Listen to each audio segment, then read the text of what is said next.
Bonjour et bienvenue dans le deuxième numéro de l'émission Notre approche, l'émission d'éducation qui informe sur les défis actuels de la jeunesse et qui propose des approches de solutions. Vous avez été nombreux, très nombreux à nous suivre dans le premier numéro de l'émission. Merci pour votre soutien. Bienvenue encore une fois dans le deuxième numéro de l'émission. Pour cette émission, nous allons aborder un sujet important, un fléau qui constitue un frein au développement de la jeunesse, la dépendance. Qu'est-ce que c'est? Comment connaître un jeune qui est dépendant d'une substance ou d'un phénomène? C'est à cette question qu'on tentera de répondre afin d'informer l'opinion sur ce que c'est que la dépendance. L'invité du jour, il est infirmier du premier état, point focal de la prise en charge des enfants et adultes atteints du VIH/SIDA. Il est également chargé suivi évaluation du projet PEPFAR au centre de santé de la famille. Il s'agit bien évidemment de M. Ameke Achou. M. Ameke, oui, monsieur, soyez la bienvenue. Merci beaucoup. Merci de nous honorer par votre présence ce soir. Alors, quand on parle de dépendance, quelle est la définition la plus simple que vous pouvez nous donner? D'accord, merci beaucoup. Mais vous permettez bien avant de répondre à cette question, j'aimerais saluer tous ceux qui nous suivent actuellement et dire un mot sur cette plateforme, c'est-à-dire c'est Notre approche. Donc, j'aimerais d'abord remercier les initiateurs de cette plateforme et dire que si il y a une méthode qui existait et qui ne permettait pas de résoudre les problèmes qui sont liés aux jeunes, liés à la jeunesse en général aujourd'hui, il est de bon ton qu'une autre approche puisse venir de façon adéquate régler ce problème-là. Alors, c'est pour ça que j'aimerais vraiment saluer cette initiative et vous dire merci de m'avoir accueilli aujourd'hui dans votre studio. Merci aussi pour votre soutien, pour l'encouragement pour la jeunesse et aussi également pour l'émission. Alors, pour parler de la dépendance, nous allons d'abord dire quelques mots sur ce qui nous pousse à parler de la dépendance d'aujourd'hui. Alors, il s'agit donc de présenter l'intérêt de cette discussion. Et cet intérêt va d'abord nous amener à présenter quelques chiffres que nous avons ici. Et ce sont des chiffres de l'ONG RAPA qui a effectué un petit sondage dans le Grand Lomé. Et ce sondage a fait que nous avons eu 67,20% des jeunes de 29 ans ou plus qui prennent de l'alcool et qui prennent de l'alcool régulièrement. Et l'Alliance nationale des consommateurs de l'environnement également a mené une étude tout récemment et a permis de noter que 17,94% de la jeunesse consomme de la drogue et que 8,27% fument de la cigarette. Alors je crois que devant ces chiffres à la main, il est de bon ton de tirer la sonnette d'alarme afin d'éveiller la conscience des jeunes, de la jeunesse donc, pour pouvoir parler de ces phénomènes-là qui minent notre société. Alors, je viens donc sur la question, c'est-à-dire sur la définition de la dépendance. Alors, la dépendance, qu'est-ce que c'est? D'abord, la dépendance, c'est l'absence d'autonomie. Et selon l'OMS, c'est un état de besoin irrépressible et incontrôlable de consommer une substance ou d'effectuer des actions. Alors, nous prenons un exemple. Quelqu'un qui a des difficultés à s'endormir peut vouloir utiliser ou bien peut se voir prescrire des somnifères. Alors, ces somnifères viennent pour régler un problème. Alors que ces somnifères peuvent causer un effet de dépendance. Mais il y a une petite nuance que j'ai voulu, un petit équivoque que j'ai voulu lever avec un autre thème qui est l'addiction. L'addiction qui est un état de dépendance périodique ou chronique et à des substances ou à des comportements malgré les effets néfastes de ces produits-là. Donc, je disais, on parle de la dépendance quand le besoin de répéter la consommation vient satisfaire un manque, une envie et se reproduit de plus en plus souvent. Au départ, cette consommation plus ou moins occasionnelle se fait usage, puis se transforme en abus. Alors, l'abus là, c'est l'addiction, puisque l'addiction va commencer lorsqu'il y aura des conséquences négatives. Et malgré ces conséquences négatives, cette personne va continuer par prendre et consommer ces produits ou effectuer ces actions. Alors voici un peu la définition de ce que nous appelons dépendance et la petite nuance qui existe entre cette dépendance et l'addiction. On y reviendra sûrement. D'accord. Mais vous avez parlé un peu des substances. Vous avez parlé de la drogue, vous avez parlé de l'alcool. Vous avez aussi parlé de d'autres substances. Mais je voudrais vraiment savoir quels sont les types de dépendance. Si on parle de dépendance, c'est combien de types il y en a exactement?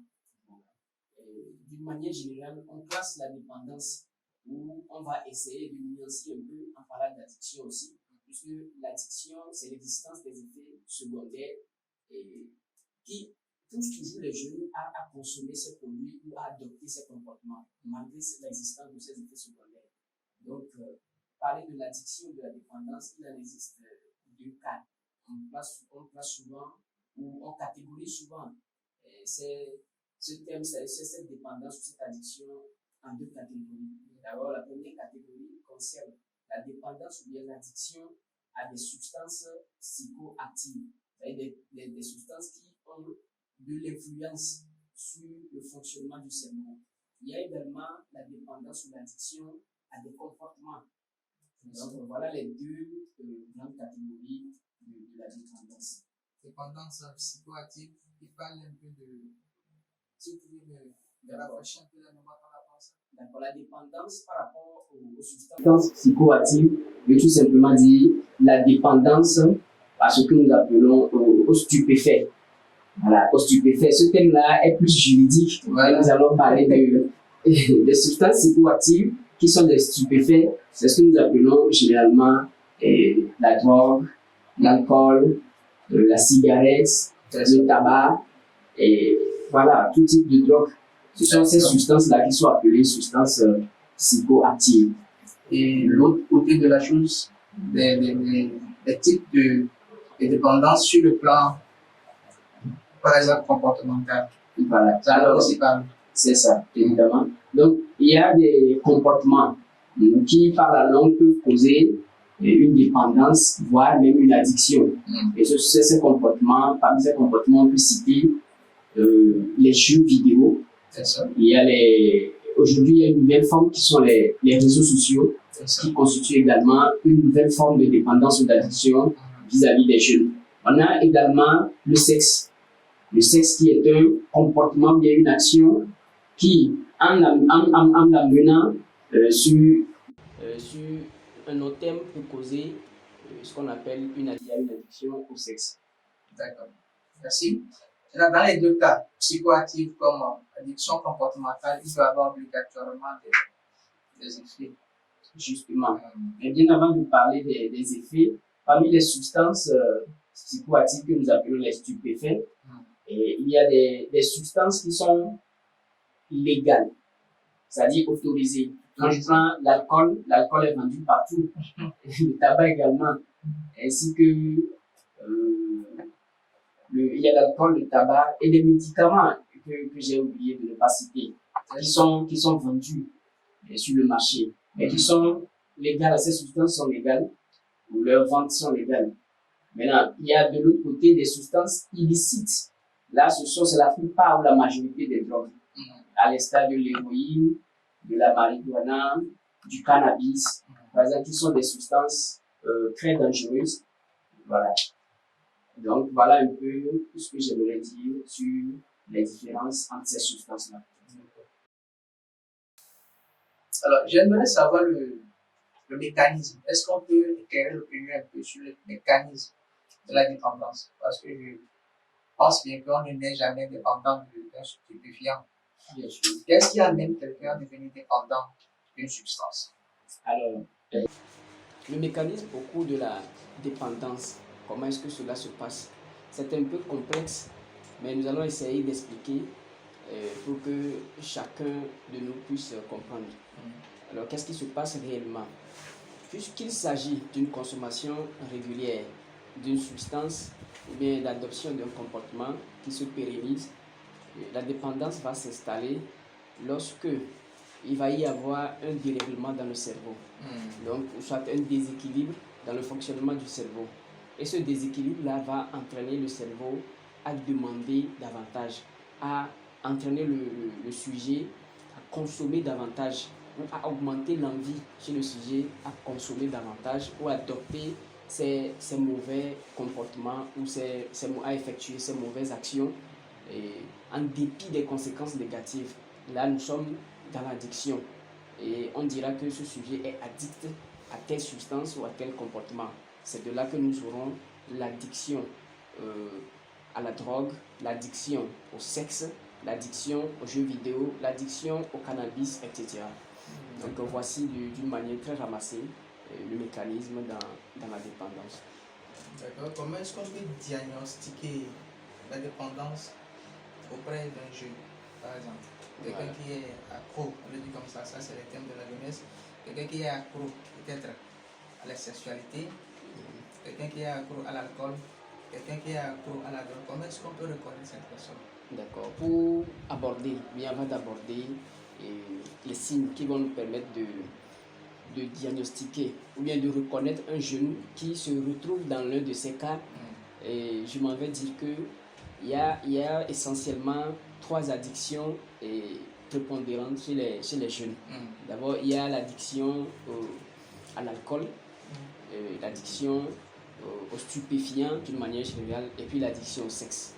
Donc, ces 3 types d'addictions concernent plus les jeunes et nous allons essayer de parler d'un jeune qui se retrouve dans l'un de ces cas, ou bien comment reconnaître un jeune qui se retrouve dans l'un de ces cas. Alors, disons que l'addiction chez un jeune ne va pas seulement affecter sa vie, mais également son entourage. Alors, il y aura des signes clés chez cette personne-là où ces signes-là vont également se manifester dans la société ou dans son environnement proche, que ce soit en famille, au service ou, je ne sais pas, à l'école également. Voilà, c'est un jeune qui va avoir des signes, je vais reprendre, c'est un jeune qui va avoir des signes nerveux, d'accord, des troubles nerveux, voilà, des troubles nerveux, à savoir l'irritabilité. Voilà, c'est un jeune qui va être très irrité, c'est un jeune qui va être nerveux tout le temps, c'est un jeune qui va manquer de concentration. Donc c'est un jeune qui va avoir de l'insomnie. Voilà, sur le plan individuel, par rapport à ce jeune-là, ce sont quelques signes que nous pouvons avoir chez ce jeune et nous déportons. Ces signes ne se localisent pas seulement sur le plan individuel, je l'avais dit tantôt, mais nous allons remarquer également ces signes dans son environnement proche. Voilà. C'est ainsi qu'au niveau du boulot ou du service, ce jeune-là qui est accro, parce que c'est le terme utilisé d'une manière vulgaire, donc ce jeune qui est accro à une substance donnée va commencer par être déséquilibré sur le plan professionnel. Il y aura une notion de retard, il y aura une notion de cloisonnement. C'est un jeune qui va essayer de se retirer. Voilà, il y aura une difficulté d'adaptation sur le plan social. Donc c'est un jeune qui va également je vais reprendre. Donc c'est un jeune sur le plan professionnel va essayer bien va commencer par avoir des retards répétés au service, si bien et bon, si nous prenons un jeune sur le plan scolaire, ce jeune-là va commencer par avoir du dégoût à la vie académique, du dégoût à la vie scolaire, et c'est ce qui va entraîner la déscolarisation chez ce jeune-là. Donc, c'est quelques signes que nous pouvons avoir chez un jeune dépendant. D'accord. Ça représente également des dangers. Ça, c'est à peu près les quelques dangers que nous avons. C'est ça. Est-ce qu'il y en a d'autres? Bien sûr, il y en a d'autres. Donc, sur l'individu, bien, il y a des dangers à court terme, à moyen terme et à long terme. Là, ce que je viens de dire sont des signes à court terme. Voilà, ce sont des signes qui vont nous permettre très rapidement de reconnaître l'état de cet individu, bien l'état d'un individu qui est dépendant, bien qui est addict à une substance. Voilà. Donc, à long terme, nous allons prendre un cas et l'étudier. Par exemple, un jeune qui est addict au sexe. Donc, à long terme, il peut y avoir développement. Donc, il y a risque de développement des MST, des maladies sexuellement transmissibles, ou même, et à long terme, des cancers. On peut avoir des cancers chez ces sujets-là, parce qu'il y a un virus que nous appelons le HPV qui fait beaucoup de ravages chez la jeune fille comme chez le jeune garçon, et qui à long terme peut causer des cancers du col de l'utérus. Voilà. Donc, ce sont des exemples. D'accord, des exemples sur le plan physique. Vous avez aussi abordé un peu les dangers sur le plan moral et même sur le plan social de la dépendance. Et pour ajouter, il y a également le plan socio-professionnel. Ces dangers-là vont s'étendre jusqu'à avoir des répercussions dans la vie sociale de ce jeune-là.